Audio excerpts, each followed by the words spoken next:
أترى أنه تسلل من بيض خلود البتاع اللي لونها من هنا لهناك إزاي؟ البتاع اللي لونها اصفر دي بلح.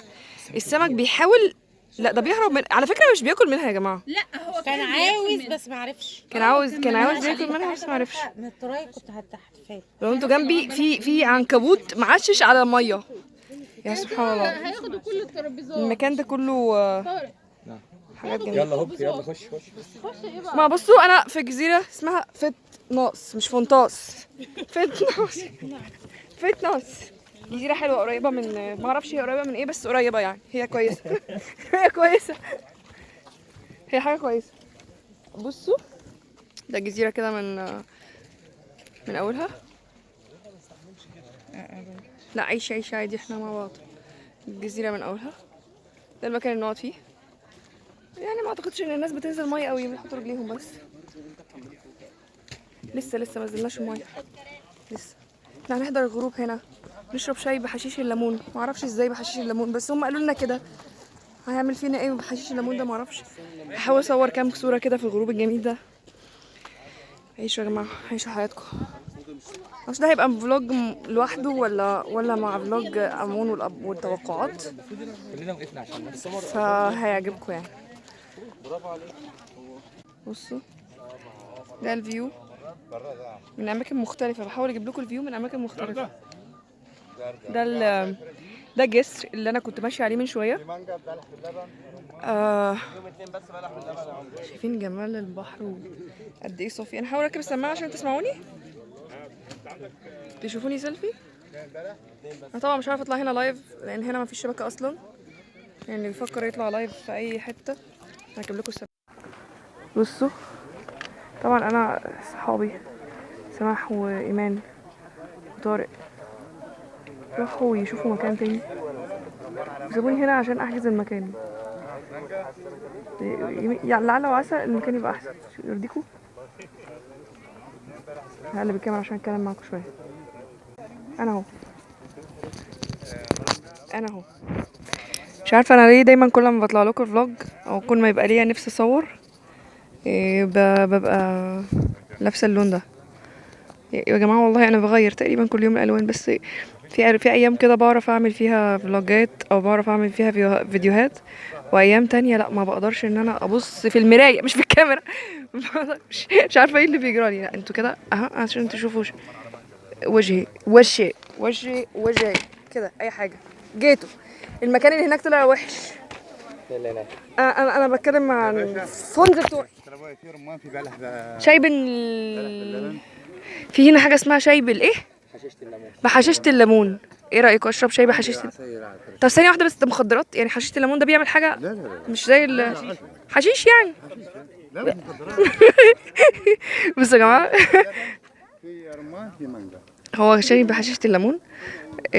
ما اعرفش ازاي بس انا هجربه وهقول لكم على التجربه. احنا في وش الشمس والشمس في وشنا وانا مش شايفاكم او انتوا شايفيني، ما علينا. هحاول بقى ايه اعمل لكم دي حلقه منفصله عن حلقه توقعات وامون، او هدمجها مع حلقه توقعات وامون يعني حسب المونتاج يعني. المهم ان انا يعني ايه ما بقعد اتكلم مع الكاميرا كده بحس ان انا بتكلم معاكم طبعا سواء لايف او اي غير لايف. هقول لكم على حاجه. بما اننا معانا برج العقرب وبرج السرطان، برجين مائيين، وبرج القوس برج قوس برج ناري صح.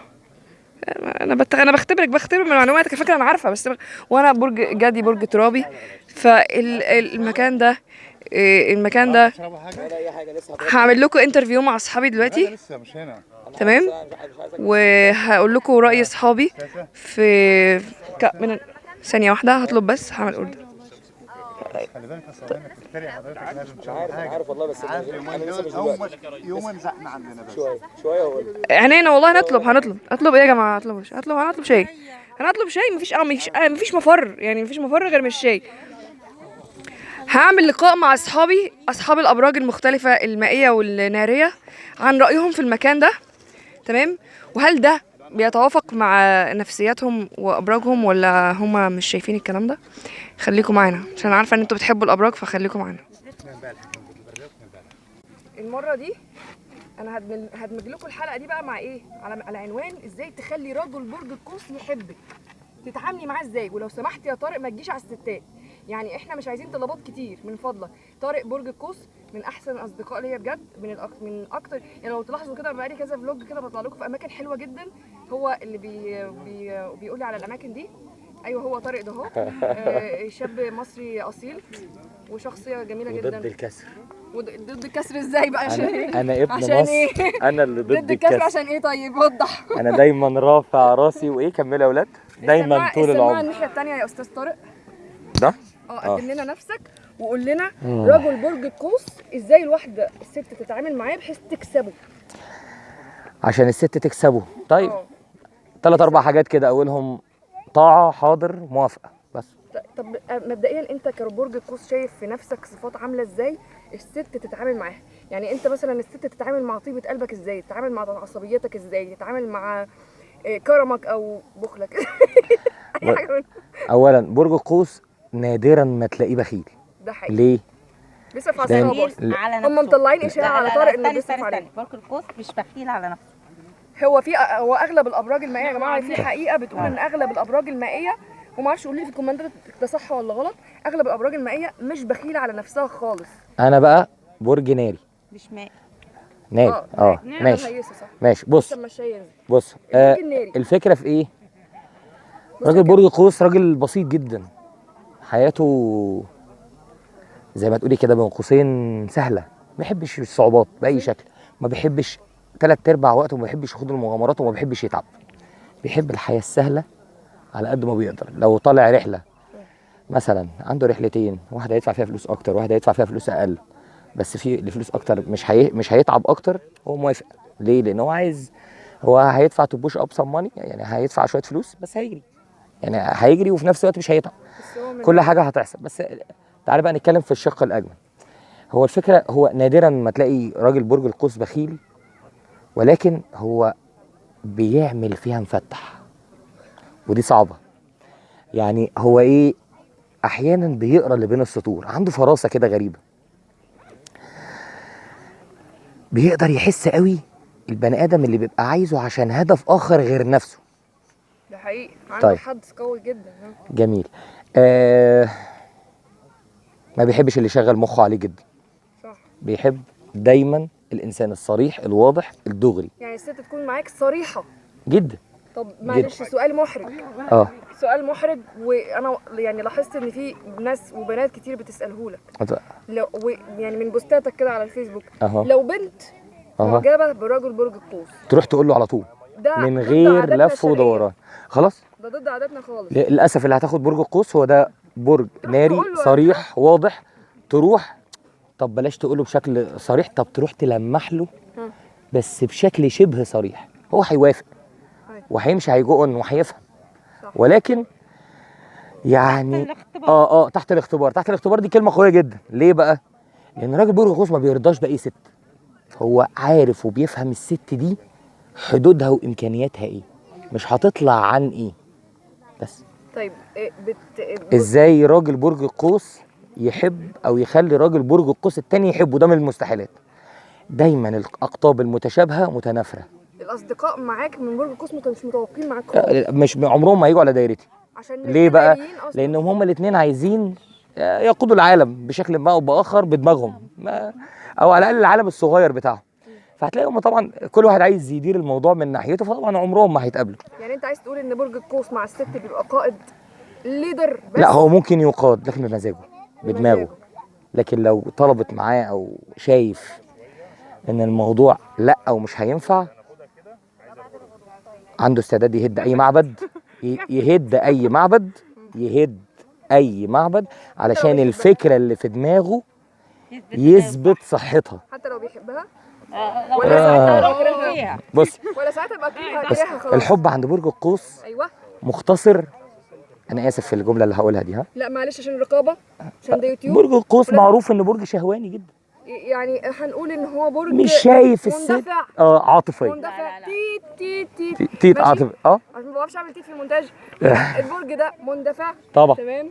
طبعا. ومتعدد العلاقات، يقال عليه انه جد. خاين ومتعدد جد. العلاقات. لا مش خاين، ده حقيقي. تعدد العلاقات عند برج القوس موضوع مختلف تماما، لان هو شايف اصلا برج القوس شايف المراه بمنظور مختلف، ان المراه هي الشريكه والصديقه والاخت والام والخاله والعمه، وكل واحده فيهم مستقله عن الثانيه. انا عايز رؤى من الاخر. ايوه هو ده. لا بجد صح. عايز رؤى من الآخر. طبعا طبعا برج وتجيلها القوس في الآخر لما يعشق. تموت. تعرفها؟ لا ما اعرفهاش. لا لان كلنا ما بنعملش فيلم العرب، مش كلنا مش كل ابراج القوس بيبقوا تجار مخدرات. ما عندنا كل الملاحه جنبنا. احنا في الملاحه بس ده مش مع الله. في ملاحة تانية. ملاحه. بص يا اخوانا، بعيدا عن ان برج القوس بيحب الستات اللي شكلها حلو جدا بص يا وبتهتم رب، بنفسها بص يا طارق، قوي. ايوه. تحب الميك اب الاوفر ولا الوسط ولا البسيط خالص الضايع؟ عشان إحنا احب بنصنف. الست اللي فاهمه يعني ايه ميك اب أيوة. وامتى تحطه. اي حاجه في الدنيا ليها قاعده، ان زادت للاسف طلعت عن معناها. يعني الست تحط ميك اب امتى؟ عندي ديفو بصلحه، لكن احط فول ميك اب فاشيل جمالي او الحاجات المميزه اللي فيها. مثلا انا عينيا ضيقه، هحط ايلاينر عشان اوسع عينيا شويه. شفايفي ضيقه، بقي صغنون، هحط ليب براينر عشان اوسعه شويه.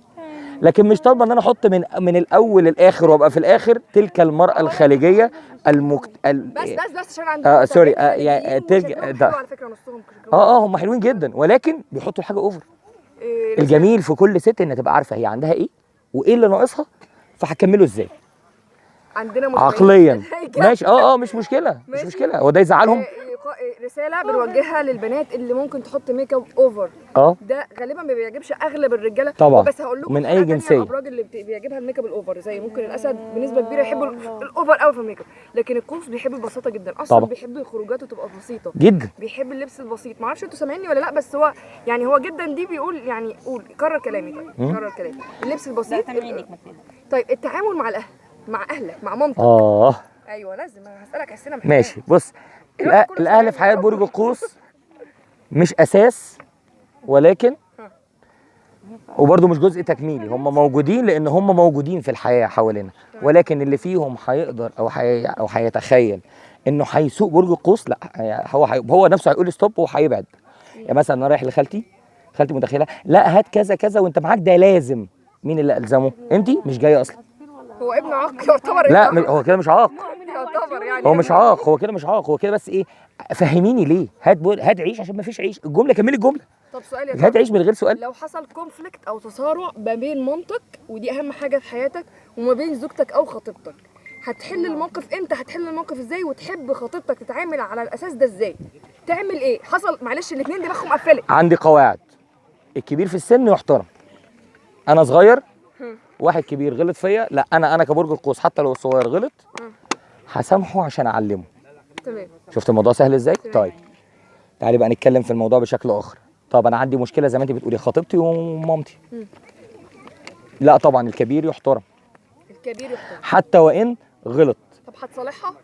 اصالح يعني مين؟ لو الموقف ظالم لحبيبتك او خطيبتك. لا نمره واحد نوقر الكبير أكيد. وبعد كده بعد كده نشوف الصغيره دي هنراضيها ازاي؟ سهل ان احنا نقول للصغير نحترم الكبير. اصل دي مش معادله صعبه قوي. حلو. ولكن كل حاجه ليها وقتها. ازاي؟ احنا دلوقتي في صراع. الصراع ده لازم واحد في الاثنين هو اللي يسود. مين اللي هيسود؟ الكبير عشان موقرين، ثم الصغير هقدر عليه شويه المره دي وهو هيفهمني. لو ما فهمنيش يبقى مش فاهم هو ايه برج القوس اصلا. تمام. نختم بقى بالهدايا اللي انت بتحبها في عيد ميلادك او يعني انت بتحب البنت اللي تفتكر المناسبات وتحب اللي تجيب لك هدايا، وان انواع الهدايا عامله ازاي؟ لا مش لدرجه التكنولوجيا يا طارق، يعني لو سمحت يعني مش كل الناس. بص انا كطارق انا مش ماليش علاقه باي حد. معلش يا طارق، احنا في مكان، انا عارفه ان احنا في مكان فيه بحر والخيال هيوسع منك، بس احنا عايزين حاجه ريزنبل للناس، او يعني مش ريزنبل يعني ايه؟ يعني معقوله للناس. تمام. اي نعم بيتابعنا ناس ممكن يكونوا يقدروا. راجل برج القوس بالذات يحب اللي يفتكره، مش يفتكره بايه. يعني يحب اللي يرفع سماعه التليفون يقول له كل سنه وانت طيب، النهارده عيد ميلادي على فكره، انا كنت فاكر لك يوم كذا كذا كذا عملت كذا. دي صفه سائده في برج القوس. جبت بقى هديه، جبت هديه، ما جبتش هديه ده موضوعك، ولكن في الاساس انك افتكرت ده 3/4 الموضوع. انت بقى جبت هديه. برج القوس يحب تساله بشكل صريح وواضح، ايه اللي ناقصك؟ ليه؟ عشان وارد جدا ان انت مثلا تروح تجيب لي مشترك وانا ما عنديش الحاجه اللي هشغلها على المشترك. وارد تروح تجيب لي، انا اسف، عين سحريه وانا اصلا ما عنديش الباب اللي احطه في العين السحريه. وارد. فلو يعني فالاجمل ان احنا نحترم عقل بعض. ده بيحصل ازاي؟ انك تقول لي انت ايه اللي ناقصك؟ ولو مثلا ناقصني قميص، حتى القميص بقى لم انت والمجموعه، بس مش واحد، لم انت وشعب مصر، افتح صندوق يحيى عيد بلا طارق زغلول. المهم في الاخر قول لي في الاخر احنا وشعب مصر قررنا ان احنا النهارده هنجيب لك قميص، وجبنا لك قميص. وجه رساله لكل بنت مرتبطه ببرج القوس او متجوزه او مخطوبه، تعمل معاه ايه؟ 1 2 3 في الملخص كده. احترمي عقله، احترمي عقله. ده جنانه الاول. لا، احترمي عقله اولا. ماشي عقله. اوعي تتخيل ان انت انصح منه، هو فاهم كويس جدا، ولكن في بعض الاحيان ما بيصرح لكيش ولا بيوضح لك ده. حاولي على قد ما تقدري احترمي الجزء الخاص، احترمي الجزء الخاص او الشخصي في البرج ده. بمعنى زي ما بتحترميه هتحترمي اصدقائه واصحابه واهله وكل حاجه. ما احترمتيش كل الكلام ده يبقى انت ما بتحترموش. الاحسن بلاش بقى، شوفي لك اي برج تاني هوائي مائي براحتك. يعني غير البرج ده. برج الناري بالذات قاب قوسين او ادنى. لا لا يبقى لا. ما انا هقول لك مندفع. انت بتحب الخروج، تخرج معاك برضو؟ طبعا. راجل برج القوس يا لهوي بقى لو عنده العلاقه الكامله. ايوه اللي هي حبيبته، هي صاحبته، هي خطيبته، هي مراته. يا سلام بقى لو بقت طليقته. يا المهم ان في الاخر ايه، يبقى في علاقه كده انا معاه في كل الاحوال، عشان هو برج القوس. هو بقى بيحب اللقطه دي قوي. تمام. ان اللي يبقى عارف ان انا جاي في حياتك علشان انت مين، مش عشان انت بتعمل ايه. انت مين بس. في النهايه احترموا برج القوس. برج القوس ده برج انا شايفه برج جميل جدا، شايفه برج مناسب للكل، ولكن بشرط الاحترام المتبادل. نقطة. شكرا مستر طارق. وختاما ممكن نسمعها بعد اذنك. صديقتي الجميله سماح انثى برج السرطان. انا طبعا كنت عملت لكم قبل كده حلقه عن ازاي تخلي بنت السرطان تحبك، شوفوها في صندوق الوصف، بسيبها في قائمه تشغيل ابراج. زي ما انتم شايفين طفله على طول خناقات مع الراجل ده. على طول صدعوا لي دماغي الاثنين مخنوقين من بعض. مفيش توافق يا جماعه لمعلوماتكم، رغم ان انا رافضه موضوع التوافق ده، بس هو مفيش توافق ما بين السرطان والقوس. في قوس سلطعون سلطعون. القوس موضوع والسرطان موضوع. خناقه دلوقتي ليه بقى؟ طب استنوا انا هقفل ونكمل خناقه بعد الحلقه.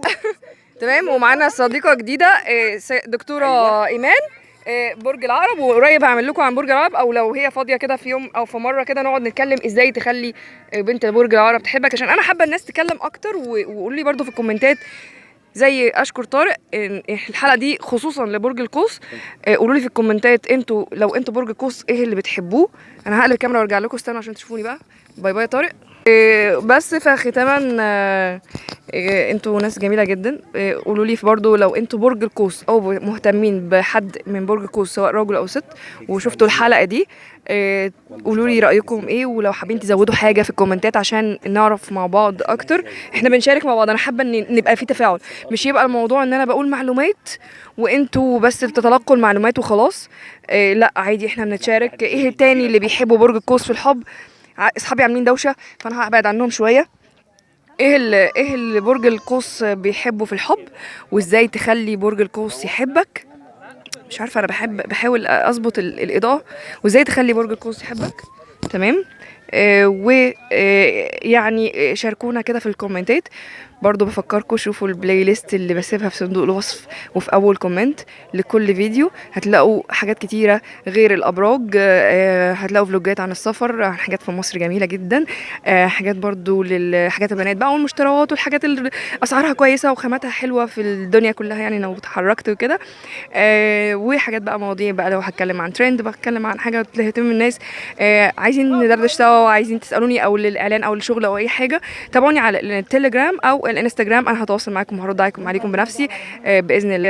الناس اللي بتتابعني من بره مصر لو نزلتوا مصر تعالوا الاماكن الحلوه دي، جميله كتير كتير كتير، هتعجبكم جدا. انا كمان بحبكم جدا، لا انا بحبكم قوي على فكره. انا ما بنامش غير لما بشوف كل الكومنتات واقعد اقراها كده واقعد ارد عليها كومنت على قد ما بقدر، وعلى قد ما بقدر يعني ايه، يعني عايزه اوصل لكم رساله حب ورساله سلام ورساله كل حاجه جميله.